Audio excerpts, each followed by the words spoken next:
স্বাগত ছাত্রছাত্রীরা। আজ আমি বালুরঘাট বিএড কলেজের সহ অধ্যাপক চাঁদ Kumar Das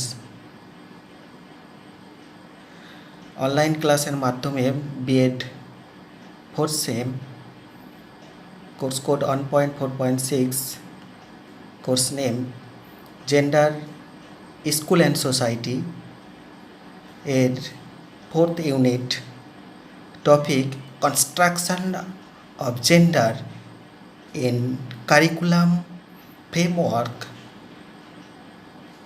since independence and analysis. স্বাধীনতার পরবর্তীকাল হতে পাঠ্যক্রম কাঠামোতে লিঙ্গ ধারণা নির্মাণ এর ওপর পর্যালোচনা ও বিশ্লেষণ। তো জেন্ডার ইন কারিকুলাম ফ্রেমওয়ার্ক আলোচনা করার আগে what is curriculum, what is syllabus, what is text book, distinguish between syllabus and curriculum, types of curriculum, এগুলো সাধারণত জানা দরকার। তাছাড়া এগুলো তোমাদের আলোচনা করা হয়েছে, তবুও একটু টাচ করে টপিকটাই আমি ঢুকে যাব।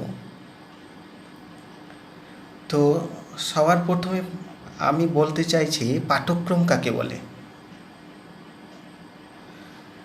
পাঠ্যক্রম বিভিন্ন শিক্ষাবিদ বিভিন্নভাবে সংজ্ঞা দিয়েছেন। বিভিন্ন শিক্ষাবিদ বলতে শিক্ষাবিদ কিলপ্যাট্রিক, জন ডিউই, রস, ক্রো অ্যান্ড ক্রো, ফ্রয়েল, এমনকি মাধ্যমিক শিক্ষা কমিশনও পাঠ্যক্রমের সংজ্ঞা দিয়েছেন। তবে সাধারণভাবে বলা যায় পাঠ্যক্রম বলতে আমরা বুঝি শিক্ষার্থীর দৈহিক, মানসিক, প্রাক্ষবিক, সামাজিক, নৈতিক, আধ্যাত্মিক, বৌদ্ধিক অনুভূতি বিকাশে স্কুলের বা বিদ্যালয় অভ্যন্তরে অর্থাৎ শ্রেণীকক্ষে, পাঠাগার, পরীক্ষাগার, কর্মশালায়, খেলার মাঠে এবং বাইরের সুপরিকল্পিত কর্মসূচি ও অভিজ্ঞতার সমন্বয়কে পাঠ্যক্রম বলা হয়। তো টাইপস অফ কারিকুলাম, পাঠ্যক্রম কয় ভাগে ভাগ করা যায়? টাইপস অফ কারিকুলামকে সাধারণত 3 ভাগে ভাগ করা হয়: কোর কারিকুলাম, হিডেন কারিকুলাম আর নাল কারিকুলাম। তো এক কথায় এই 3 প্রকার সংজ্ঞা যদি আমরা বলতে চাই তাহলে আমরা কিভাবে বলবো? যে পাঠ্যপুস্তকে আছে আবার পড়ানো হয় তাকে কোর কারিকুলাম বা কেন্দ্রীয় পাঠ্যক্রম বলা হয়। পাঠ্যপুস্তকে নেই অথচ পড়ানো হয় তাকে বলা হয় হিডেন কারিকুলাম বা লুক্কায়িত বা গুপ্ত পাঠ্যক্রম। আর আবার পাঠ্যপুস্তকে আছে অথচ পড়ানো হয় না তাকে নাল কারিকুলাম বলা হয়। তো তোমাদের এই 4 ইউনিটে হিডেন কারিকুলামের ওপর একটা টপিক আছে। তো হিডেন কারিকুলাম কাকে বলে তোমরা আশা করি বুঝেছো, তবুও এর হিডেন কারিকুলামের কিছু এক্সাম্পল অর্থাৎ উদাহরণ দিতে গেলে তোমরা হয়তো ধারণাটা পরিষ্কার হয়ে যাবে। উদাহরণটা কি বলছে? বয়স্কদের বা গুরুজনদের শ্রদ্ধা করা, চুরি বা নকল না করা, সত্য কথা বলা, বিদ্যালয়ে ইউনিফর্ম পরিধান করে আসা, বিদ্যালয়ের নিয়ম শৃঙ্খলা পালন করা, প্রার্থনা বা জাতীয়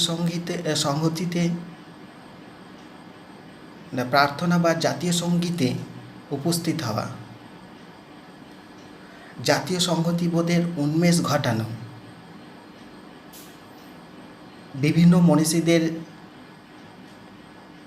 জীবনী উদযাপন করা, বিশেষ দিন পালন করা ইত্যাদি, এই সমস্তকেই সাধারণত আমরা হিডেন কারিকুলাম বা গুপ্ত পাঠ্যক্রম বলা হয়। তো পাঠ্যক্রম আলোচনা করার পর পাঠ্যক্রম কোন কোন সংস্থা তৈরি করে, বিদ্যালয়ে পাঠ্যক্রম কোন সংস্থা তৈরি করে, এগুলো তোমাদের এর আগের পিরিয়ডে আমি বলেছি, তবুও বলে দিই একটু। বিদ্যালয় পাঠ্যক্রম তৈরি করে এনসিইআরটি, আর উচ্চ স্তরের পাঠ্যক্রম বা কারিকুলাম তৈরি করে ইউজিসি, আর ট্রেনিং অর্থাৎ যেমন বিএড কোর্স বা কারিকুলাম, এর কারিকুলাম তৈরি করে এনসিটিই। তো যাই হোক, যে construction of gender in curriculum framework since independence and analysis, এই টপিকটা আলোচনা করার আগে তোমাদের জানতে হবে আমাদের ভারতবর্ষের স্বাধীনতা হওয়ার পর থেকে 2000 সালের আগে পর্যন্ত কোন কোন কমিশন, কোন কোন কমিটি, কোন কোন নীতি স্টাবলিশ বা গঠিত হয়েছে, এইগুলো তোমাদেরকে আগে জানতে হবে। তো প্রথমে যেটা বলা হয় যে প্রথম কমিশন, সেটা হচ্ছে কি রাধাকৃষ্ণন কমিশন বা বিশ্ববিদ্যালয় কমিশন 1948-49। তারপরে মুদালিয়ার কমিশন, যেটা মাধ্যমিক শিক্ষা কমিশন বলা হয় 1952-53। এরপর 1957 সালে দে কমিশন গঠন করা হয়েছিল। অ্যাকচুয়ালি এখানে বলা হয়েছিল যে কর্মশিক্ষা বিষয়টিকে কোর বিষয় হিসাবে নিযুক্ত করার কথা বলা হয়েছে। তারপরে 1959 সালে যে নারী শিক্ষার জাতীয় কমিটি গঠন করা হয়েছিল দুর্গাবাই দেশমুখের নেতৃত্বে। আবার 1961 সালে কী করা হলো, হংস মেহতা কমিটি গঠন করা হয়েছিল। এরপর 1964-66 সালে কে কোঠারি কমিশন বা ভারতীয় শিক্ষা কমিশন গঠন করা হলো। এরপর ভারতের শিক্ষা সংক্রান্ত প্রথম জাতীয় শিক্ষানীতি 1968, এরপর 1979, এরপর 1986, যেটা NPE, national policy on education. এই এনপিই পরবর্তীতে সংশোধিত, পরিমার্জিত, পরিবর্তিত হয়ে পূর্ণাঙ্গ রূপ নেই 1992 সালে পোয়া প্রোগ্রাম অফ অ্যাকশন নেই। এছাড়াও তোমাদের জানা উচিত কি 2000 সাল এবং 2005, যেটাকে বলা হয়েছে এনসিএফ 2005, যেটা ন্যাশনাল কারিকুলাম ফ্রেমওয়ার্ক, এটা জানা তোমাদের অত্যাধিক প্রয়োজন। যদিও 1993 সালে অধ্যাপক ডক্টর যশপালের নেতৃত্বে একটি কমিশন গঠন করা হয়েছিল। সেই কমিশনের নাম ছিল কি চাপমুক্ত শিখন। চাপমুক্ত শিখন বলতে যে কমিশনের ইংলিশ নাম হচ্ছে লার্নিং উইদাউট বার্ডেন। তো যাই হোক, সর্বাগ্রে স্থান পেয়েছে এনসিএফ 2005। তো এইগুলো সমস্ত কমিশনের পাঠ্যক্রম অর্থাৎ কারিকুলাম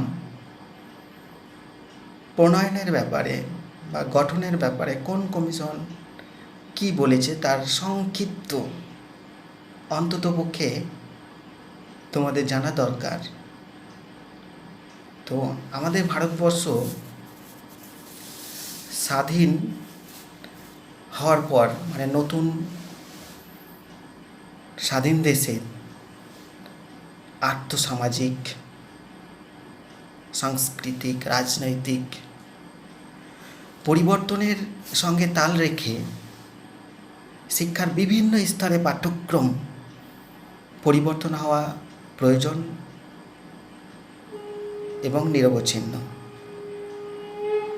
তো বিভিন্ন কমিশন ও শিক্ষানীতি কিভাবে তাদের অবদানকে তাৎপর্যপূর্ণ করে তুলেছেন পাঠ্যক্রমের বিকাশে, তা সংক্ষেপে আলোচনা করছি। তো প্রথমে আমি তোমাদের রাধাকৃষ্ণন কমিশন অর্থাৎ বিশ্ববিদ্যালয় কমিশন 1948-49 সালে এই কমিশনের কারিকুলাম সম্পর্কে কি বলা হয়েছে সেটা তুলে ধরার চেষ্টা তোমাদের সামনে করছি। তো বিশ্ববিদ্যালয় কমিশনের যুক্তিসঙ্গতভাবে মাধ্যমিক শিক্ষা প্রসঙ্গে কিছু পর্যালোচনা ও সুপারিশ করেছিলেন। মাধ্যমিক শিক্ষার উন্নতিকল্পে কমিশন কয়েকটি মূল্যবান সুপারিশ করেছেন। এখানে কি বলা হলো? বলা হলো কি মাধ্যমিক স্তরে আবশ্যিক বিষয়, মানে কোন কোন আবশ্যিক বিষয় রাখা উচিত আর কোন কোন ঐচ্ছিক বিষয় রাখা উচিত। তো নবম দশম শ্রেণীতে যে আবশ্যিক বিষয় রাখার কথা কমিশন বলা হলো 6টি শাখার উপর ভিত্তি করে। 6টি শাখাগুলি কী কী? নবম দশম শ্রেণীর কথা বলছি। 1 নম্বর শাখা বলছে মাতৃভাষা, 2 নম্বর জাতীয় ভাষা বা প্রাচীন ভাষা বা আধুনিক ভারতীয় ভাষার কথা বলা হচ্ছে, 3 নম্বর ইংরেজি, 4 নম্বর গণিত, আর 5 নম্বর সাধারণ জ্ঞান। এই সাধারণ বিজ্ঞানটাকে দুটি ভাগে ভাগ করছে, একটা হচ্ছে পদার্থবিদ্যা ও জীববিদ্যা, আর ষষ্ঠ যে শাখাটা বলা হচ্ছে সেটা হচ্ছে সমাজপাঠ। সমাজপাঠের মধ্যে বলা হচ্ছে কি বিশ্ব ইতিহাসের সংক্ষিপ্ত পরিচয়, ভারতীয় ইতিহাস আর ভূগোলের কথা বলা হচ্ছে। এরপর ঐচ্ছিক বিষয়ের কথা বলা হচ্ছে দ্বাদশ পর্যায়ের। এখানে বলা হচ্ছে কি 2টি ঐচ্ছিক বিষয় নিতেই হবে। তো এই ঐচ্ছিক বিষয় দ্বাদশ পর্যায়ের ক্ষেত্রে 15টি সাবজেক্ট বা 15টি বিষয়ের উল্লেখ করেছেন এই কমিশন। 15টি বিষয় কী কী? একটা হচ্ছে প্রাচীন ভাষা, 2 নম্বর হচ্ছে আধুনিক ভাষা, 3 নম্বর অতিরিক্ত গণিত, 4 নম্বর পদার্থবিদ্যা, 5 নম্বর রসায়নবিদ্যা, 6 নম্বর জীববিদ্যা, 7 নম্বর অতিরিক্ত ইতিহাস, 8 নম্বর সঙ্গীত, 9 নম্বর চিত্র অঙ্কন, 10 নম্বর শিল্প, 11 নম্বর গার্হস্থ্য বিজ্ঞান, 12 নম্বর বুক কিপিং ও হিসাব শাস্ত্র, 13 নম্বর টাইপরাইটিং ও ব্যবসা সংক্রান্ত বিষয়, 14 নম্বর কৃষি বিজ্ঞান, 15 নম্বর সাধারণ প্রয়োগ বিজ্ঞানের কথা বলা হলো। এই 15টি বিষয়ের মধ্যে যে কোনো 2টি বিষয় নিতে হবে, অর্থাৎ ঐচ্ছিক বিষয় হিসাবে। তো দ্বাদশ শ্রেণী মাধ্যমিক বিদ্যালয়ের প্রসঙ্গটি সকলেরই দৃষ্টি আকর্ষণ করেছিল।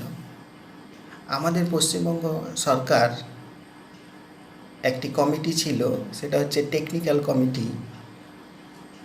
1944-45 সালে টেকনিক্যাল শিক্ষা কমিটির রিপোর্টের অনুধাবন করে সিদ্ধান্ত গ্রহণ করেছিলেন যে শিল্প অঞ্চলে কারিগরি প্রবাহ রাখতে হবে এবং গ্রামাঞ্চলে কৃষি প্রবাহ চালু করা যেতে পারে। কিন্তু দুঃখের বিষয় এই যে সারা দেশের সর্বত্র চাহিদা অনুযায়ী বৃত্তিমূলক শিক্ষা গ্রহণের সুযোগ বিস্তার লাভ করতে পারেনি। কিন্তু তা সত্ত্বেও কমিশনের সুপারিশকে অবলম্বন করে দেশবাসী অর্থাৎ রাধাকৃষ্ণন বা বিশ্ববিদ্যালয় কমিশনের যে কারিকুলামের রিপোর্ট অনুযায়ী সারা দেশ ব্যাপী মাধ্যমিক শিক্ষার গুরুত্ব অনুধাবন করতে পেরেছিলেন। তো যাই হোক, এর পরের কমিশন নিয়ে আবার আলোচনা করা হবে। তোমরা সঙ্গে থাকো। Thank you.